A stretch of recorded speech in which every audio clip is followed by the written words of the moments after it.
Hi, my name is Jordan Wilson. Today we're going to discuss systematic risk. This is a nice follow-up or complement to the non-systematic risk discussion we had in the last session. So let's jump right into systematic risks. What are they? Well, they're risks that impact an entire market or market segment. When we looked at risks in a general context, this would be more like a hurricane, a tornado, inflation, things that wreak havoc on a wide swath as opposed to, say, a house fire, a car breaking in. These sort of things limited to an individual asset or situation, much different than a wide-ranging event. So the systematic is the wide range. It impacts all companies, all investments to some degree. It's known as market risk, non-controllable risk, non-diversifiable risk. And that's kind of a hint that you can't diversify systematic risks away as you could with non-systematic to some extent. If we look back to non-systematic, we discussed how those are actually unique. The house fire. From a business side, my investment fund could be managed by Warren Buffett. Or maybe it's managed by Bernie Madoff or Ken Lay. So management impacts. Key customers, key suppliers impact your specific business. They may not have an impact on the business down the street. So those are diversifiable non-systematic risks. They're sort of the complement of systematic. Why are systematic risks important? Well, again, key to comparing potential investments. They will assist you in your qualitative analyses. And by understanding the risks, well, perhaps you can't diversify away from that risk. Understanding them will help you mitigate them. And some of the common systematic risks, and we'll cover these: interest rates, inflation, reinvestment risk. Also currencies or socio-geopolitical issues. Again, wider ranging than who's managing your company. Do you have a key contract? Can you pay your debts? Do you have potential legal liability? So if we look at interest rates, companies have no control over rate changes. That's really the area of government policies, central bank actions, the general supply and demand of money or credit, economic conditions. Again, you have to say that dictates the prime lending rate on corporate or personal debt. Now, where you can impact things is how you run your own business. The management, the credit rating, all these things will dictate how much above prime that you have to pay. But what sets prime really has no result from your own actions. Prime is kind of dictated from above. Similarly, let's say oil and gas prices. If an oil price is $100 a barrel, that impacts companies to different degrees. If you're in the oil business, that's good. If you're a trucking company or something that relies on oil and gas, airlines, maybe that's not good if you can't pass those cost increases onto your clients. So where we are with interest rates impacts globally, and it's more the non-systematic issues that dictate where above prime that you would pay on your interest. Inflation, that's related to interest rates to some extent. It's the risk the price of goods and services will rise. And if goods and services rise, that reduces your purchasing power. Often, there's foreign currency considerations. So if I'm invested in the US, I need to be aware of their inflation rates because that's going to have an impact, presumably, on the risk-free rate of return and trickling down profitability of companies, so on and so forth. Reinvestment rate risk. That's an area that a lot of people don't really think about, at least until it impacts them. So that's the risk that total returns alter with a shift in interest rates. And this is indeed a common issue for bond or dividend income holders. And I say there's also an upside with this risk. So what I mean by reinvestment rate risk is I have two investment options. Guaranteed investment certificates. One is a 1-year, one is a 5-year. The 5-year is offering, let's say 5% per annum. The 1-year is offering 7%. So I was going to lock in for 5 years at 5%, but then I see this 1 year and I go, I can get 2 extra percent. That's good. I will invest in the 1 year, and then when it matures, I will reinvest that money again, and I'll come out ahead. What happens is, at the end of the year, you suddenly find that your only investment alternatives are 4%. So you took that gamble, let's say, to lock in a higher return for a shorter period. But then when you go to reinvest,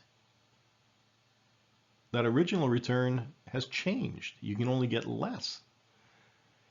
And you saw that a lot over the last 10, 15 years, especially with retirees who rely on pension income, and they supplement that with fixed income. So as interest rates fell, when their bonds or fixed income vehicles matured and they went to roll that over, they suddenly found out, oh, instead of getting a 6% yield, I'm getting 3%. And if you're depending on that amount to supplement your retirement income, that has huge impact. So again, as people experience this for the first time, big issue. Again, you see the other side of the coin too. If interest rates rise, you come out ahead. And that's kind of a typical issue on both sides. If you're buying a home and incurring a mortgage, do I lock in at this rate for 20 years, 15 years? Or do I take 1-year variable rate mortgages and keep rolling them over? So that's an issue that most people face. If I'm investing, I'm going to look at what is the exposure to the company or investment. Are we in an industry that is interest rate sensitive? If I'm an investor in fixed income, maybe I consider bond ladders. Maybe I lock in a mortgage.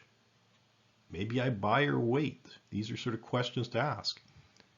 And if you're not familiar with a bond ladder, there's a variety of types available. But let's say you have a typical one, which is a 5-year. So 20% of the assets in that bond portfolio are invested in 1 year, 20% in 2 year, 20% in 3 year, 4, and 5. So what happens is every year, 20% of your portfolio matures and rolls over into the farthest out period. Your 5-year bond becomes a 4-year bond, etc., etc. So you're sort of smoothing out your interest rate risk and your reinvestment rate risk over a 5-year period. And there's some out there that might be 10-year periods at 10% and so on. But again, you're not locking into 1 year or 30 years.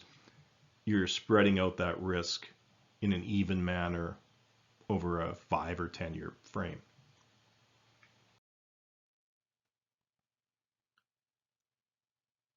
Let's turn to currency.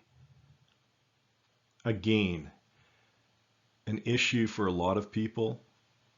If you're running a business, more and more companies are global, whether that means you export your goods internationally or you import goods, supplies, materials, product to sell domestically. You see a company like Apple Computer.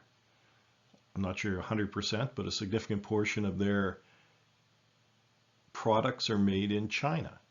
So there's currency risk, both say against the US, if that's their home base and that's their base currency, versus the Chinese currencies.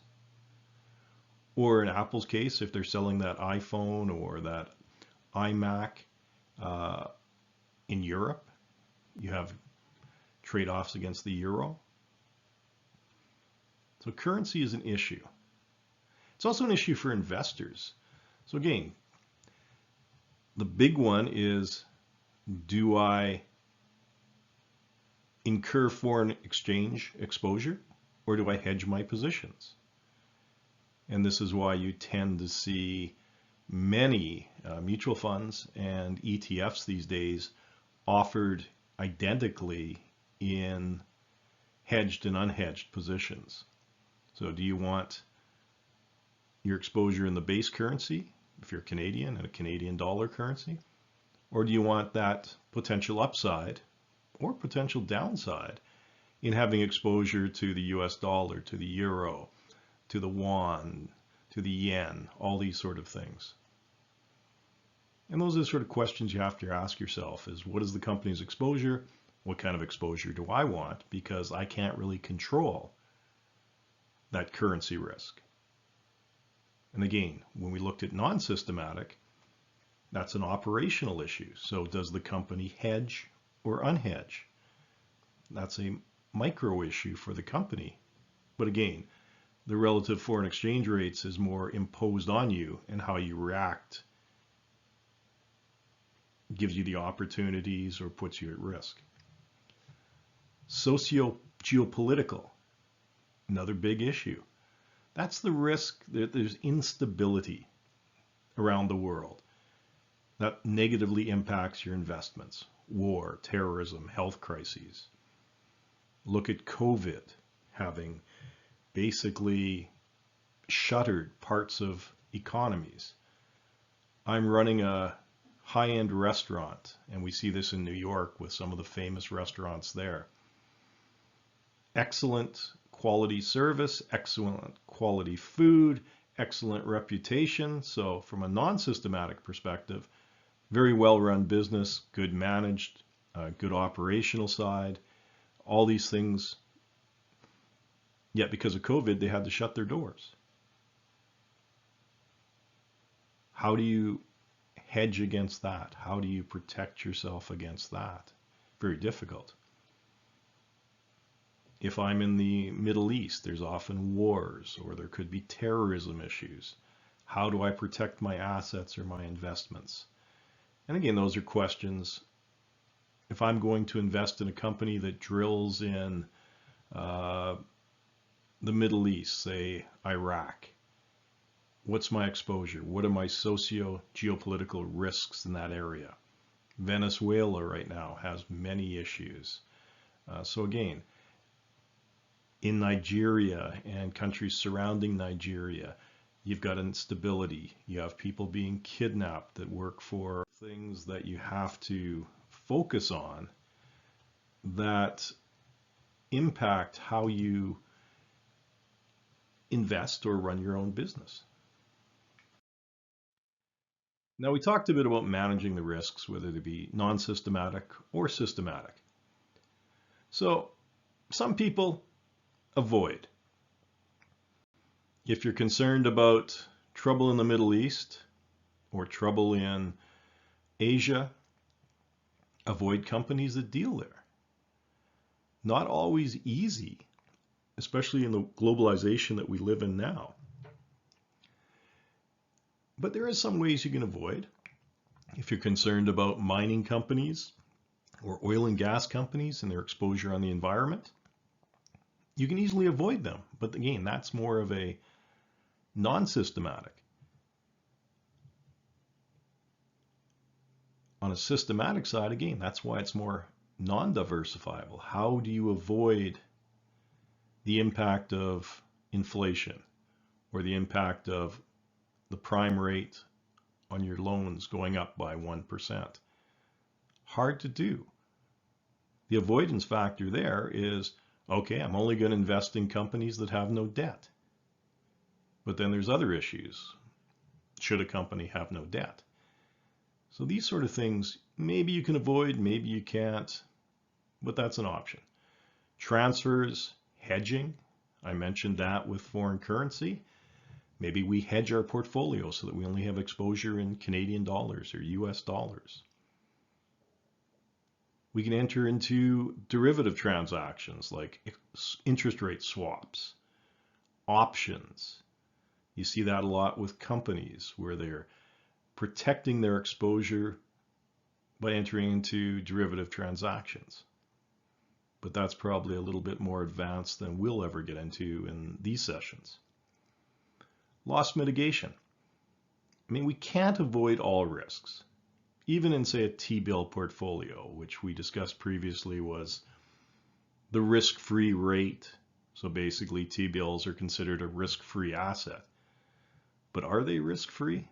No, not at all, because they're impacted by things like real returns. If inflation rises, you might end up with a negative real return on your T-bill portfolio. If I'm invested in US T-bills and I'm a Canadian, there's foreign exchange issues. So even for something that's a risk-free asset, you've still got risk involved. We looked at quantitative and qualitative analysis issues. Non-systematic, assess management, assess key clients, key contracts, key suppliers. Assess their history. Are they a good corporate citizen, or have they had many lawsuits or actions for environmental negligence?